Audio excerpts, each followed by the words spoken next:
The silent priority alert came through at 2:47 in the afternoon.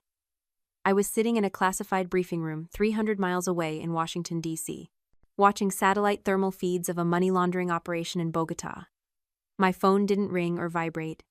It just flashed a single red notification. Perimeter breach. Sector 4. Home office. I didn't panic. I didn't gasp.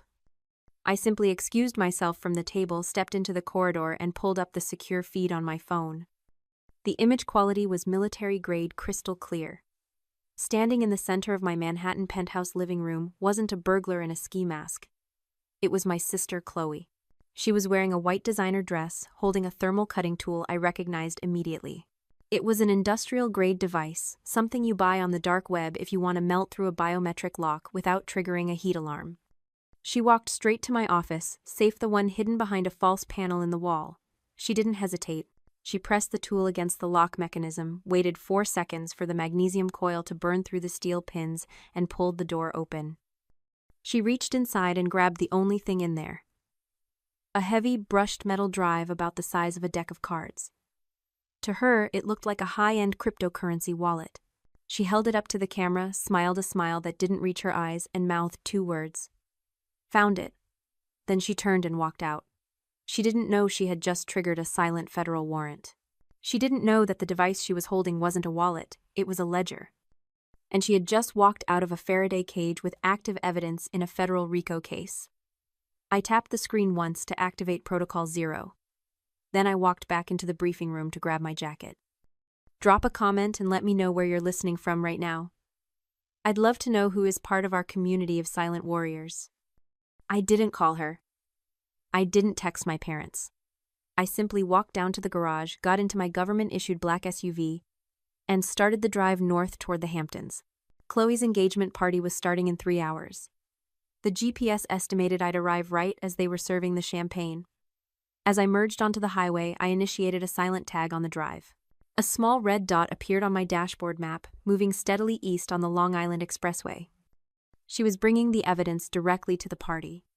Driving has always been when I do my best thinking. The hum of the tires on the asphalt, the sterile interior of the car, it centers me. To my family, I was Grace, the boring IT consultant, the one who fixed their Wi-Fi and stared at spreadsheets all day. They didn't know about the badge in my glove box. They didn't know that my boring consulting trips were actually extraction operations or forensic audits of cartel banks. They saw what they wanted to see. A quiet, plain woman in sensible shoes who didn't have Chloe's sparkle or charisma. But silence isn't weakness, it's training. I learned that a long time ago. When you grow up as the invisible child, the one who is always overlooked in favor of the golden sibling, you learn to blend into the walls. You learn to watch. You learn that if you don't make a sound, people will reveal who they really are right in front of you because they don't think you're important enough to hide from.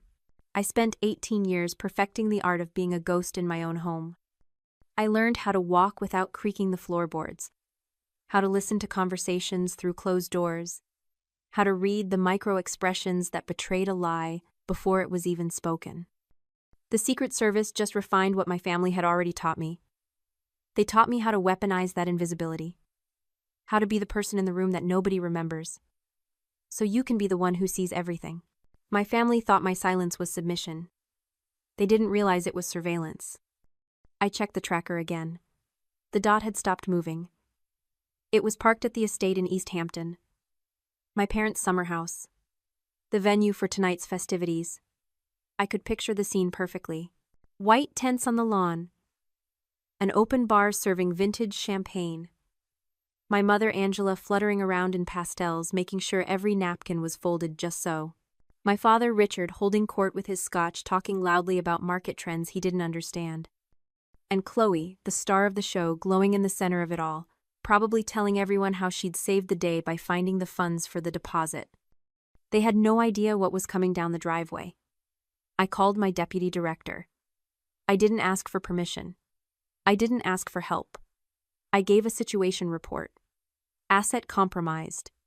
Location confirmed. Requesting tactical intercept. Authorization code, Delta 9. His voice was calm, professional. Tactical team is mobilizing from the New York field office. ETA 40 minutes. Do not engage until perimeter is secure. I hung up. I wasn't driving to a party anymore. I was driving to a crime scene. And for the first time in my life, I wasn't going to be the ghost. I was going to be the haunting. I pulled up to the gate exactly 45 minutes later. The sun was beginning to set, casting long shadows across the manicured lawns. I could hear the faint sound of a string quartet playing something classical and expensive. The valet looked at my SUV with confusion. It wasn't the usual luxury sedan or sports car. It was covered in road dust and looked like a tank. I ignored him, parked it myself on the grass, and stepped out. I smoothed my blazer, checked the concealed carry holster at my hip to make sure it wasn't printing, and walked toward the white tent. The air smelled of expensive perfume sea salt and the distinct rotting sweetness of entitlement. My mother spotted me first. She didn't smile. Her eyes flicked up and down my outfit, black trousers, black blazer, white shirt, and narrowed. She walked over not to greet me but to intercept me. "Grace," she hissed, keeping her voice low so the guests wouldn't hear. "You're late, and look at you. You look like you're going to a funeral, not your sister's engagement party. Couldn't you have worn something festive just for once?" I looked at her. Really looked at her. I saw the tension around her eyes, the way her hands fluttered nervously. She knew. She knew Chloe had stolen the drive. She just didn't care. "I'm here now, Mother," I said, my voice flat. "Where is Chloe?" "She's busy being the bride-to-be," my mother snapped. "Don't bother her. And try to smile. People are watching." She shoved a glass of champagne into my hand and turned back to a group of women instantly switching on her charm. I watched her go. I took a sip of the champagne. It was warm. I set the glass down on a passing tray and scanned the room. There she was. Chloe. She was standing by the head table laughing at something her fiancé Tyler had said. She looked radiant. She looked victorious. And right there, sitting on the table next to her clutch, was the drive. It wasn't even hidden. She had it out like a trophy. I felt a cold, hard knot of anger tighten in my chest.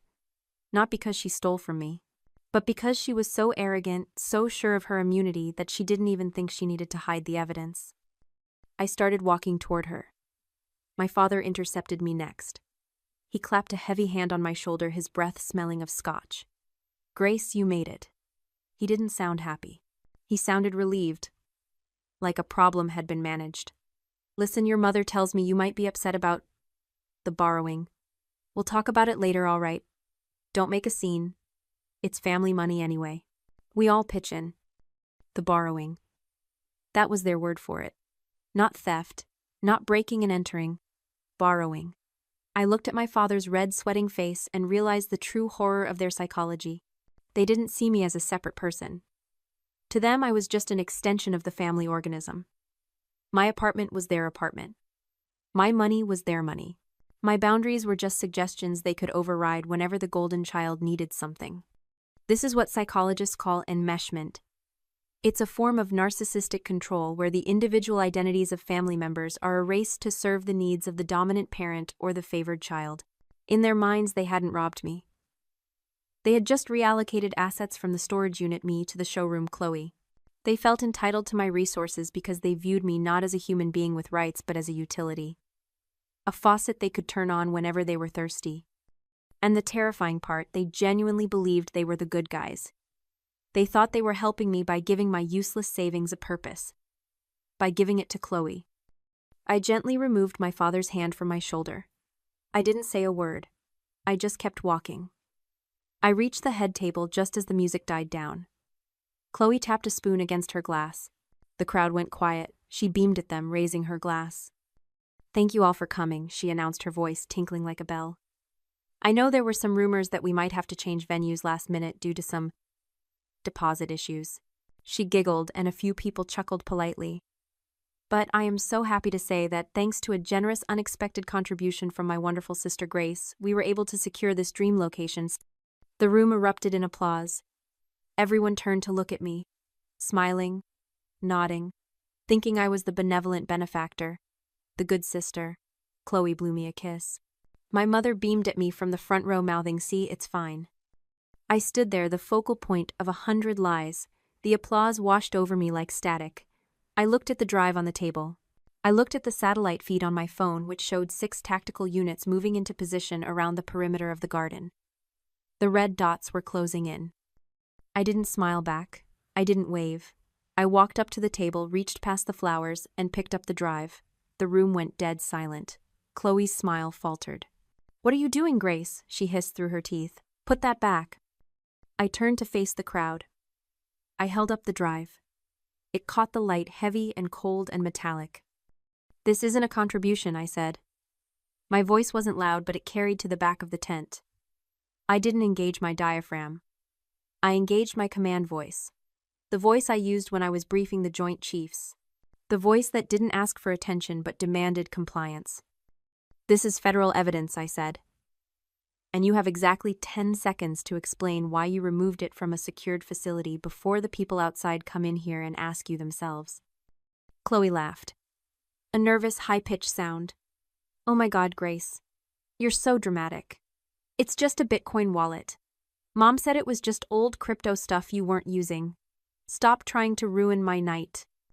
I placed my phone on the table next to the cake. I tapped the screen to mirror the display onto the large monitors that had been set up for the slideshow. Suddenly, the photos of Chloe and Tyler as children disappeared. They were replaced by a live thermal feed of the estate we were sitting in.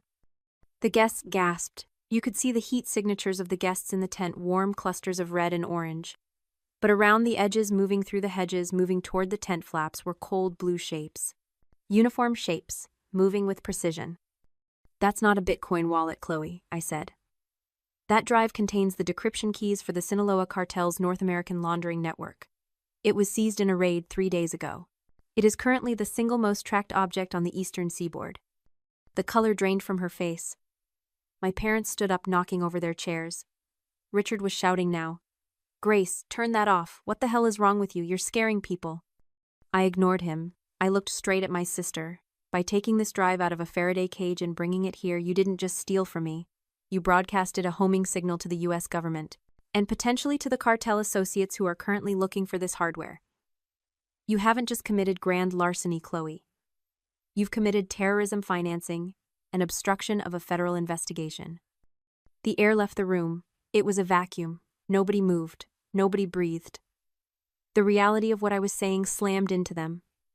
This wasn't a family squabble. This wasn't drama. This was real. "But we just wanted the money," Chloe whispered. Her voice was trembling. Mom said you wouldn't mind." I looked at my mother. She was clutching her pearls, staring at me with pure hatred. "You did this," she spat. "You brought this danger into our house. You set her up." I shook my head. "No, Mother. I didn't set her up. I just stopped protecting her from reality. And reality has a way of crashing the party." I tapped my earpiece. A gesture none of them had ever seen me do. "Protocol 0 is active. Suspect is in custody of the asset. Proceed." The lights in the tent cut out. For a second there was total darkness, then the sound of flashbangs detonating in the garden. Boom, boom, boom. White light flooded the tent, blinding and disorienting. Guests screamed and dropped to the floor. The canvas walls of the tent were sliced open. Tactical teams in full-body armor poured in laser sights, cutting through the smoke. Federal agents, get down, get down.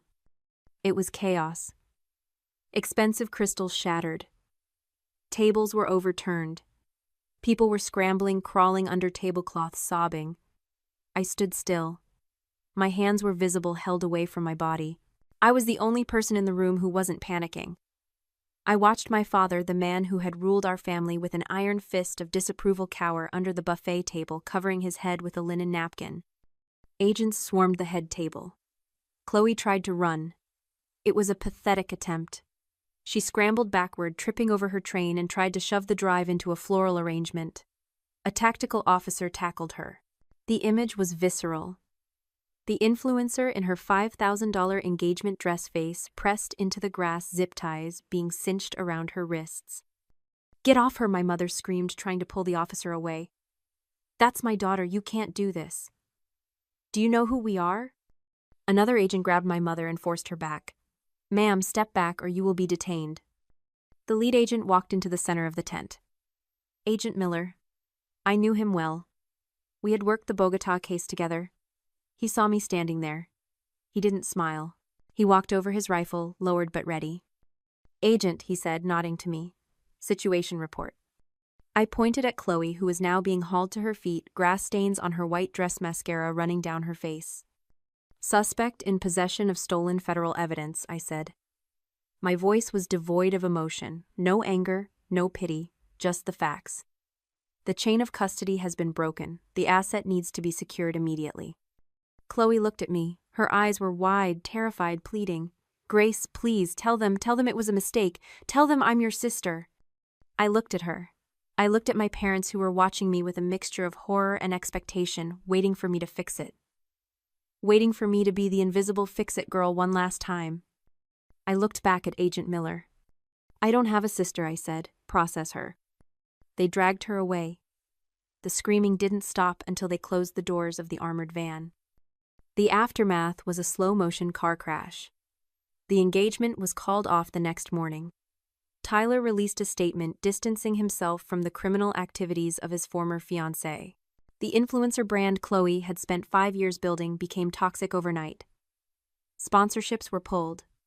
Her accounts were flooded with comments not of admiration but of schadenfreude.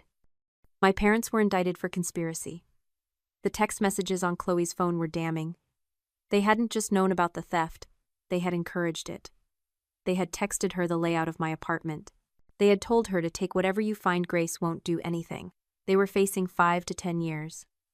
The estate in the Hamptons was seized by the state for asset forfeiture investigations.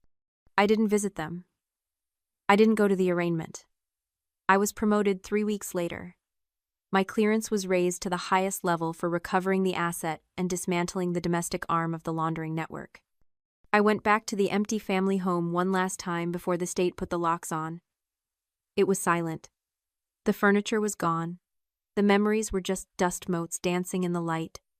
I stood in the living room where I had spent so many years trying to be good, trying to be quiet, trying to be worthy of love that was never going to come. I left my key on the counter. I drove back to the city. That night, sitting in my penthouse, I received a letter. It was from the Federal Detention Center. Chloe's handwriting. I didn't open it. I walked to the fireplace, struck a match, and watched the envelope curl into black ash. I realized then that I hadn't just survived. I had evolved. I was no longer the boring sister. I was the one who was left standing. You cannot save someone who is addicted to their own destruction. That's the final lesson. If I had tried to save her, if I had covered for her one more time, I would have become an accessory to her crimes. I would have lost my career, my freedom, and my self-respect. I would have burned down my own life to keep her warm for another 10 minutes. Sometimes love isn't about holding on. It's about letting go of the rope before you get pulled over the cliff. Have you ever had to let someone hit rock bottom because you knew saving them would destroy you? Tell me your story in the comments below. And if you want to see more stories of justice served cold, make sure to follow.